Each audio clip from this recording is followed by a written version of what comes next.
IPL 2025-এ sunriser হায়দ্রাবাদের সঙ্গে হয়ে গেল রাজস্থান রয়্যালসের মধ্যে একটা হাই স্কোরিং ম্যাচ। আর এই ম্যাচে যা ঘটে গেল সেখানে জোফরে আর্চারের হয়তো আর ঘুম আসবে না, সেই খবর জানাবো আজকের এই ভিডিওতে।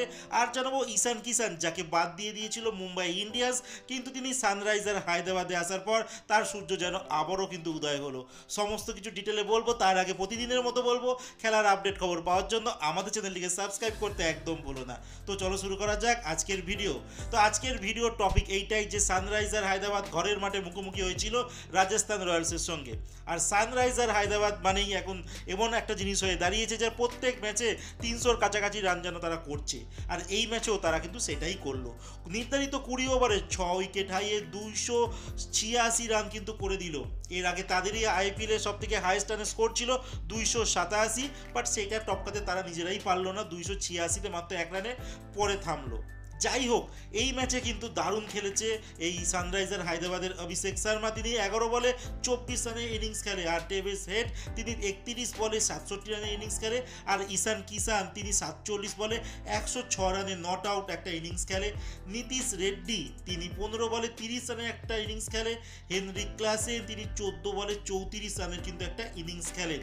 কিন্তু উল্টো দিকে যারা বোলিং করছিলেন, তো তাদের মধ্যে একজন অন্যতম ইংল্যান্ডের বলার জোফরে আর্চার, তার হয়তো একটা বাজে রাত কেটে গেল।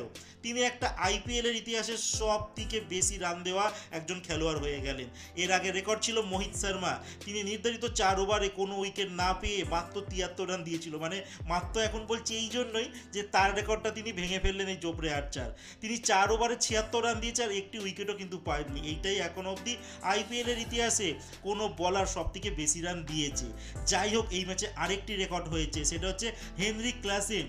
এই আইপিএলের ইতিহাসে এখনও অবধি আন্দ্রে রাসেল তিনি 545 বল খেলে 1000 রান কমপ্লিট করেছিলেন, আর তারপরে দ্বিতীয় স্থানটি কিন্তু অর্জন করে নিলেন হেনরিক ক্লাসেন। তিনি 594 বল খেলে কিন্তু এই 1000 রানে তিনি গন্ডি টপকে গেলেন। এরপরে আরেকটি রেকর্ড হয়েছে, সেটা হচ্ছে 200 রান, সব থেকে কম বলে 200 রান আজ পর্যন্ত কারা কারা পার করেছে। তো 14.1 বলে আগে রেকর্ড ছিল আরসিবি পাঞ্জাব কিংসের বিরুদ্ধে 2016 সালে তারা 200 রানের গন্ডি টপকে ছিল, আর সেই রেকর্ডটা ভাঙতে পারেনি, একবার সমান করে দিয়েছে।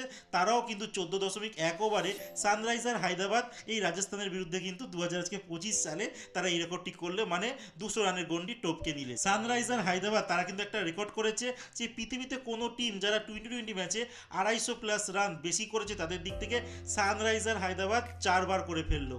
আর ইংল্যান্ডের সারে ক্লাব 3 বার করেছে, আর ভারতীয় ক্রিকেট দল তারাও 3 বার করেছে। 186 রান টার্গেট তারা করতে নেবে। রাজস্থান রয়্যালস তারা 6 উইকেটে 242 রান অবধি পৌঁছাতে পারে। আলটিমেট 44 রানে কিন্তু তারা ম্যাচটি হেরে যায়। তাদের 50 রানেই 3 উইকেট পড়ে গিয়েছিল, তো সেইখানেই তাদের ভাগ্য কিন্তু নির্ধারিত হয়ে গিয়েছিল। আর তাদের টিমে সঞ্জু স্যামসন যিনি সাবস্টিটিউট হয়ে আসে 37 বলে 66 রানের ইনিংস খেলে। এছাড়াও ধ্রুব জোয়েল তিনি 35 বলে 70 রানের কিন্তু একটা ইনিংস খেলে।